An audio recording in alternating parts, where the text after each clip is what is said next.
I started ARK Invest 3.5 years ago to focus solely on disruptive innovation. So John's talk right now was very relevant. We decided that there was so much opportunity in these exponential growth curves or industries that we needed to devote all of our resources to focusing on them. So before I go into the big ideas, I'd like to talk about 5 general-purpose technology platforms. You've been at this conference, so you've certainly heard about them.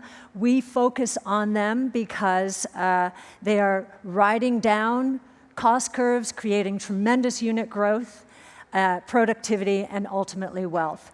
Those are genomic sequencing, robotics and automation, energy storage, so battery technology, next generation internet, and yes, I'm going to spend a lot of time on that, but I'll touch on these others as well. That's really all about artificial intelligence. And finally, blockchain technology.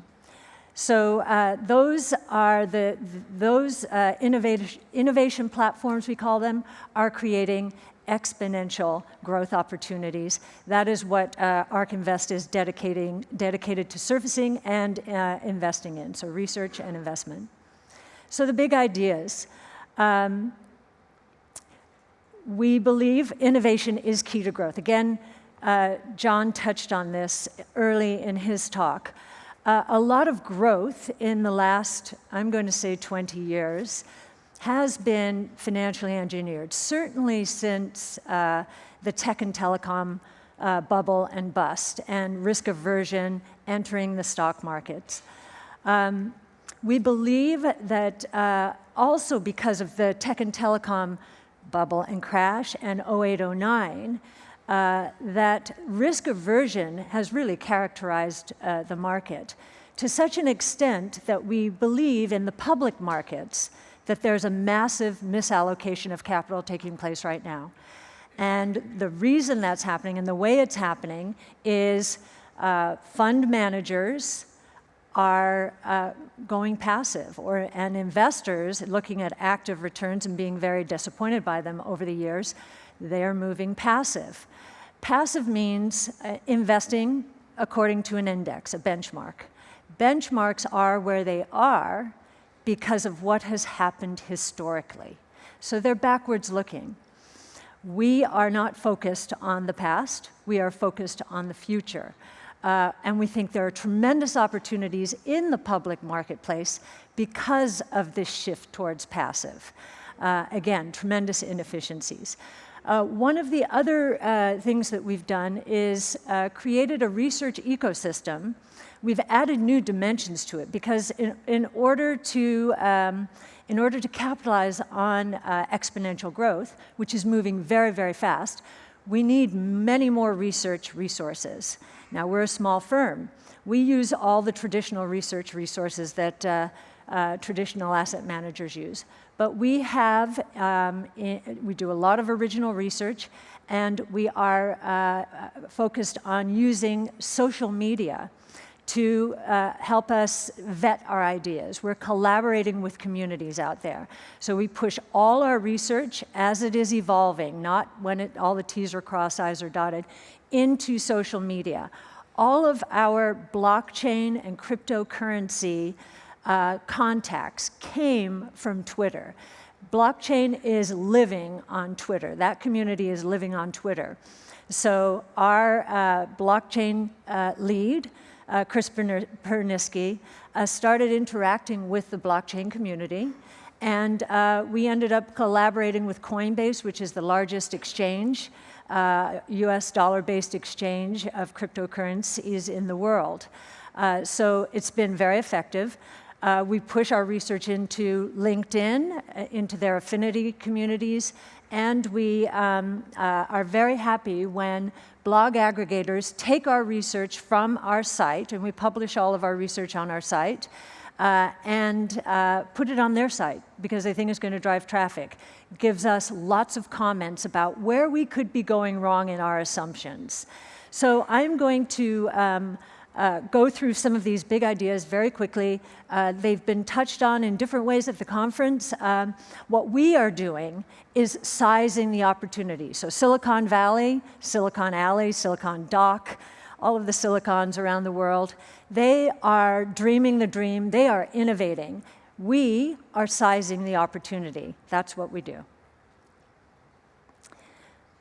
So here are the 7 big ideas. Now, what we did, this report is coming out next week, so I'm giving you a glimpse into it. You know that Mary Meeker does her annual internet report.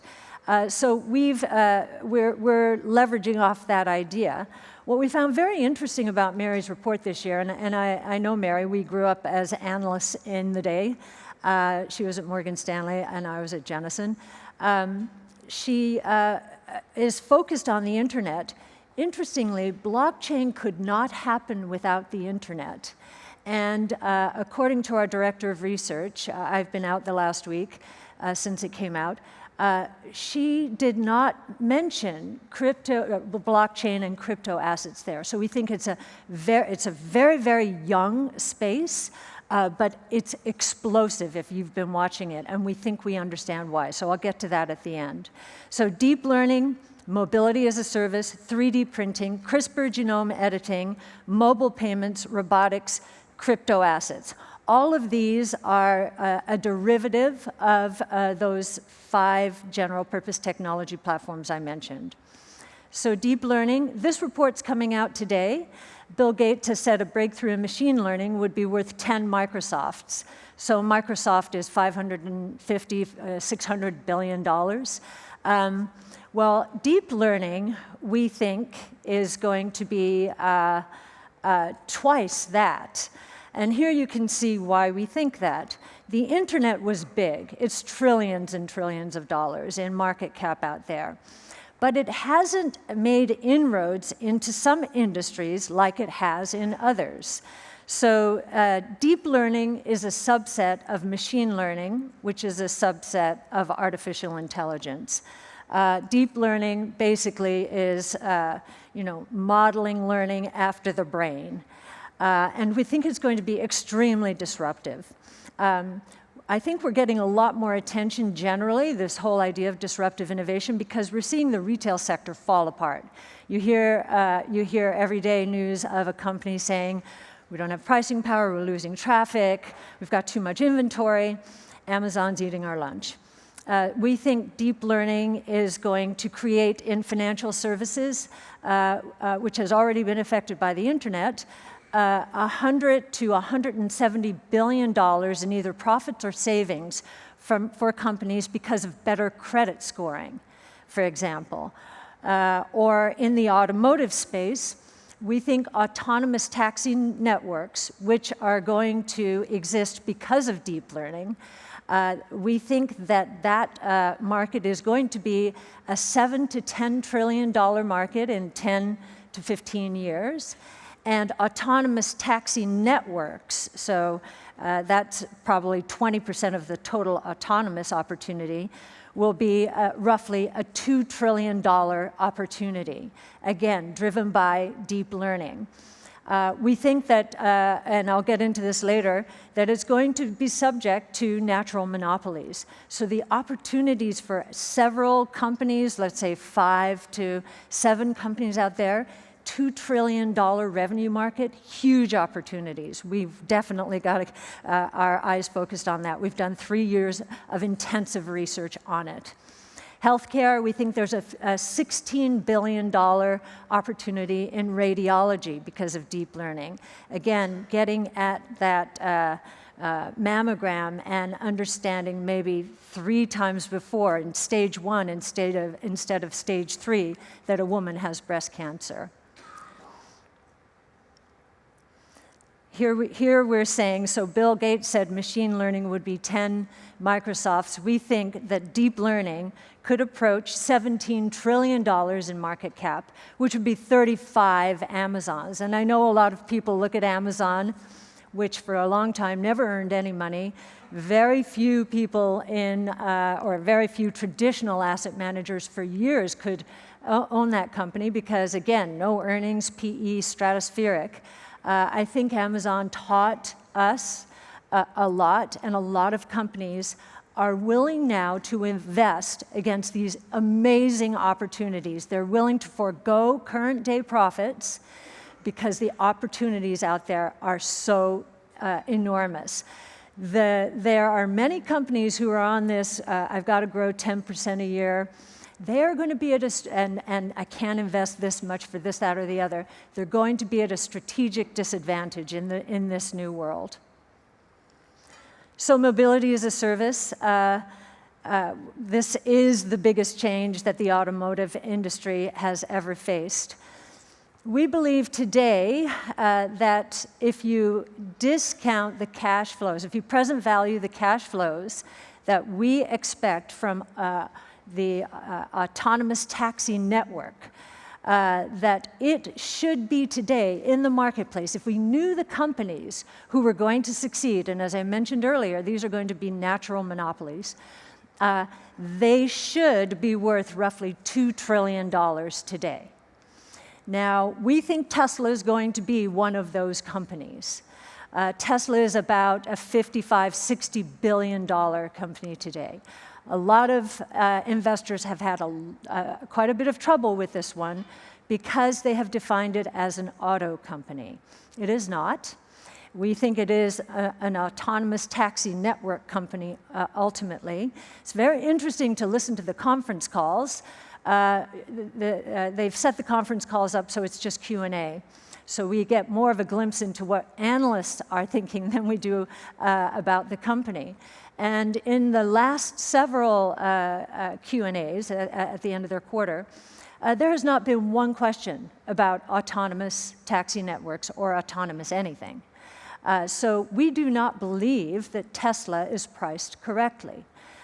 We think if it got even 5% of this global market for autonomous taxi networks, that it should be worth another $100 billion today. So it's very easy for us to hold that stock. What is valued out there today, so the ride-sharing services, here we would say they're about $114 billion in market cap. That's Uber, Lyft, Didi. They're all private. And it may be as high as $150 billion. We believe it should be that the opportunity is a $2 trillion opportunity. We do not believe that Uber is in the right position to capitalize on this opportunity. And I'd be happy to talk about if we have any Q&A or afterwards. So, and you can see automakers today, that's a $1 trillion market. So today, the autonomous taxi network should be worth more than what all the automakers who have to make two great big leaps here. They have to go electric, and they have to think about becoming a mobility as a service provider. It's going to be very, very difficult, especially here in the United States, because of the dealer networks and how really they're at a structural disadvantage to Tesla, who can do over-the-air software updates, whereas that's unlawful in a lot of states, or it would alienate the dealers who earn more than all of their profits from service. So auto OEMs are going to have a lot of trouble, we think. So here's just a picture. We work a lot in S-curves. All of our work is focused on Wright's law, Moore's law, S-curves. We're very focused on 10 to 20% market share. If any trend moves to 10 to 20%, as retail has, as mobile advertising has, then we know we're in the sweet spot of the S-curve, and it's awfully hard to stop something then. You can see how big mobility as a service, this is gross revenues, 20% of that will be the autonomous taxi networks, how big those are relative to auto sales. We think auto sales basically, certainly in the developed world, have peaked. 3D printing, $6 billion today.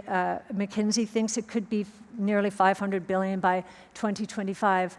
That's only 8 years away. And these are the enormous numbers we're talking about, enormous growth rates. You can see what analysts out there in traditional firms, at consultants, where they think 3D printing will be in the year 2022 or 2020. You can see where we think they will be and in 2020, and McKinsey 2025. McKinsey will be right if 3D printing actually becomes a part of the industrial production process, so end-use parts. Listening to GE, we think that's going to happen. We're seeing it in aerospace, and we think we'll see it, and certainly medical, anything custom made, and we believe it's also going to happen in automotive. CRISPR, genome editing. So gene editing is not new, but CRISPR is quite a big breakthrough. Now, what's really interesting to me as an investor is if we were back in the tech and telecom bubble, you just had to whisper a few names and people would be all over them if you said, hey, this company actually can cure diseases. It can cure. It can completely cure. You don't hear the names Intellia, Editas, or CRISPR. Those are the three big companies in this CRISPR space. And we think that they are well on their way to accomplishing what you see here. We think that they will, there are roughly 10,000 monogenetic or single gene diseases. Only 5% are treatable today. If we could get another 5% treatable,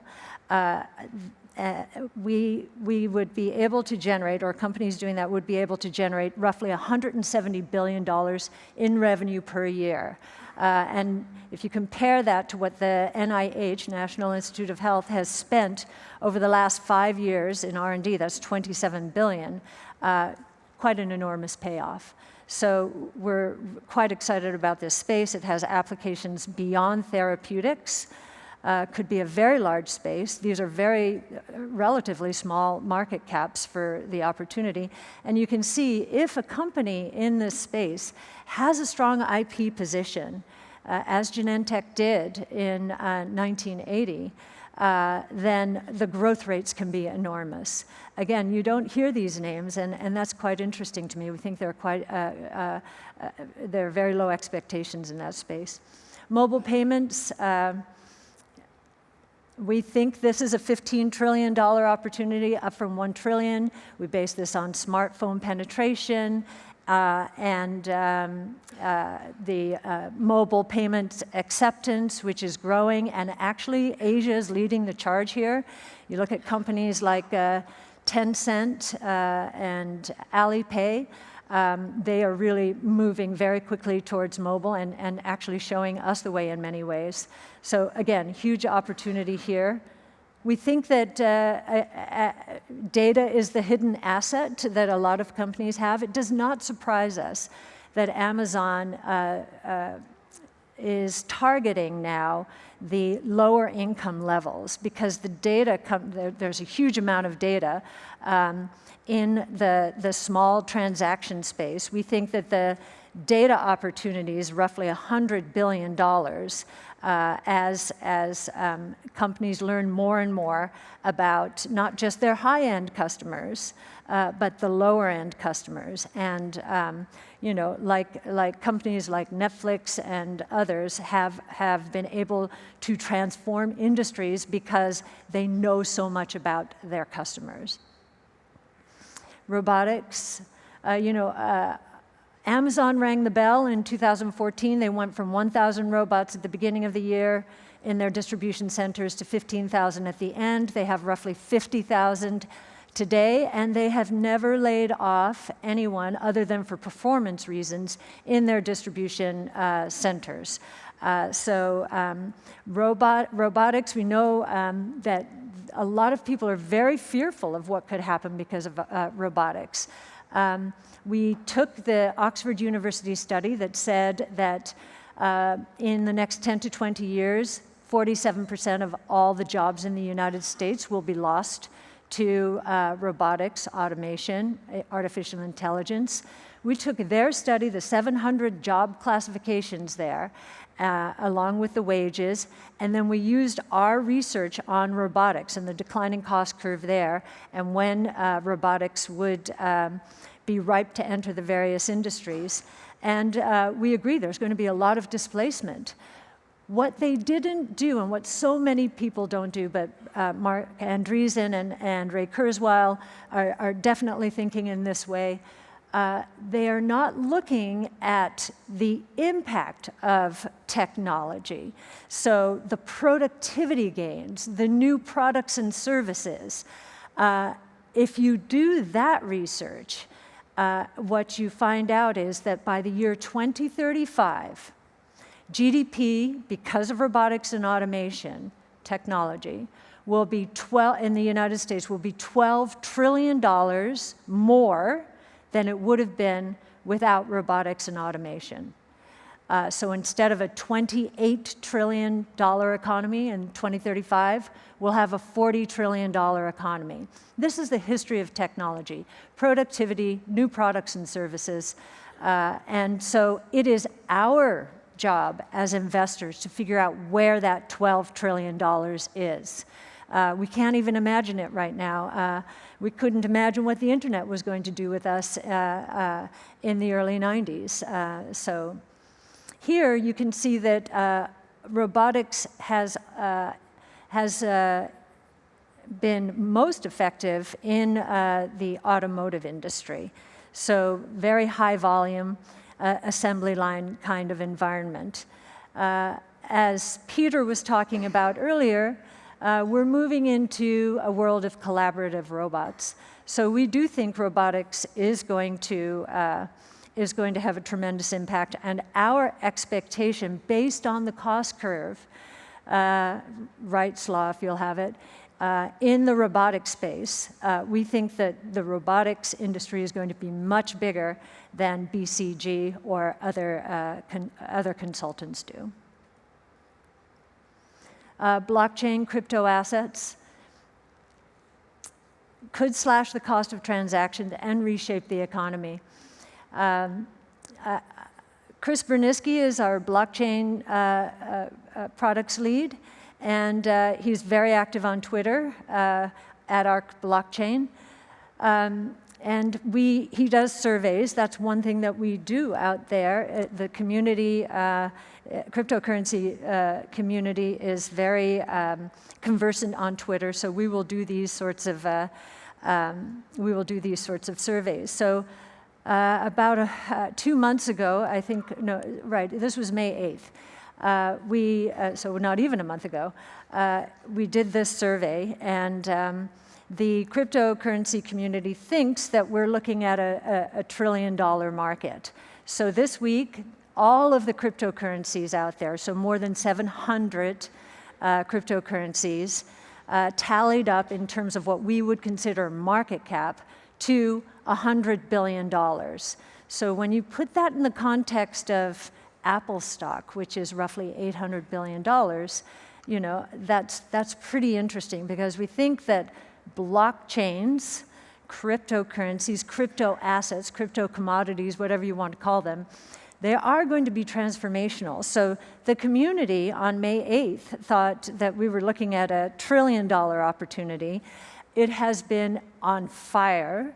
We're in a very speculative phase here. We think this is going to be characterized by boom busts. But here, you've got the biggest vote just a day later after the prices started soaring, and you've got a much bigger 1 to 5 trillion, lower percentage there, but even bigger, 10 trillion. So it's a very hot space. I know that a lot of people have trouble getting their arms around this space. I'm just going to throw out a few either analogies and examples. So I remember in the early days of the internet,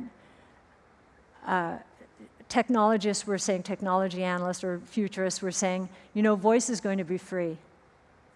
And I remember thinking, what? How is that going to happen? Yeah, voice is going to be free. We could not conceive of how that would happen. Well, voice over IP is effectively free, right?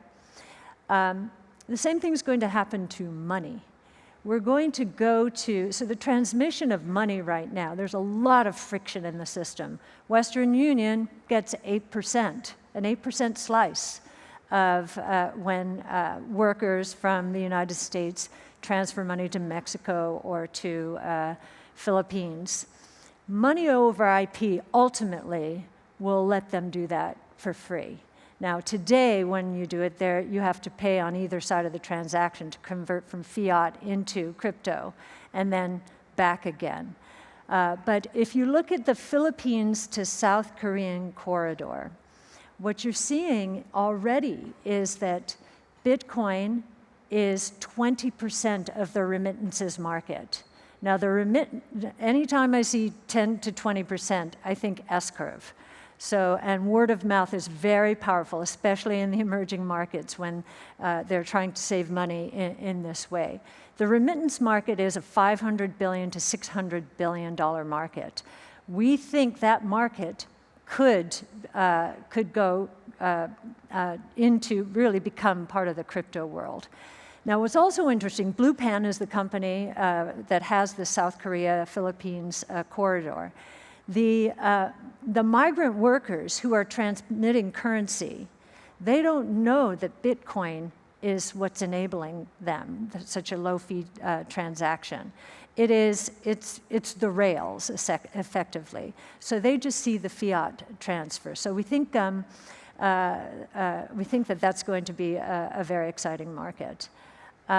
We also think, I mean, when you think really in a very big way, transfer of value of anything, transfer of any value, could end up going onto the blockchains. The aha moment for me came when I thought of, well, supply chain management. Supply chain management, that's a transfer of value. And supply chain management, obviously, is a huge, huge opportunity out there. This market is nascent.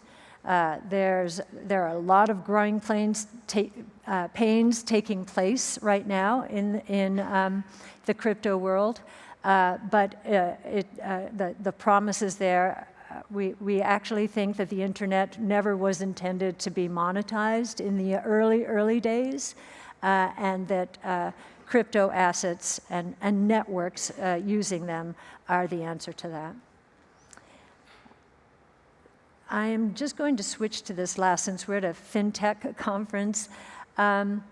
We sub-advise for a Japanese firm, a Fintech fund. Asia is, I think, ahead of us in Fintech, so to speak. You can see how the financial services is broken out here. Global revenue, roughly $14 billion. We think Fintech is going to touch every dollar of the $80 trillion in GDP over the years. You can see how we think. The most interesting observation, I think, on this chart, and I'll be very interested to sit in on the insurance section, we do think that machine learning and big data is going to disrupt the insurance industry. That industry hasn't changed in years and years and years. So that's a very exciting opportunity. You can see mobile for retail banking, crypto for investment banking, venture capital. It could be very disruptive for that world as well. So we're pretty excited about everything that disruptive innovation has to offer, and I'll be around here to answer any questions you may have. I think I've just run out of time. Thank you very much.